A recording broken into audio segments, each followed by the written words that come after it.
an LM endeavor. So welcome to another edition of What My Customers Tell Me. So I just did a consultation with a couple who's got about a $400 electric bill. They want to try to control that. They've got some quotes and information from a few other companies.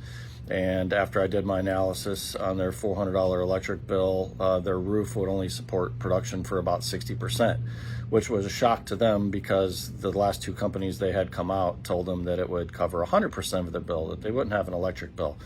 And since it's a very large system, a tier 2 system, I asked them, did anybody discuss with them that they would need a $1 million umbrella policy as per Florida statutes? And nobody told them anything about that.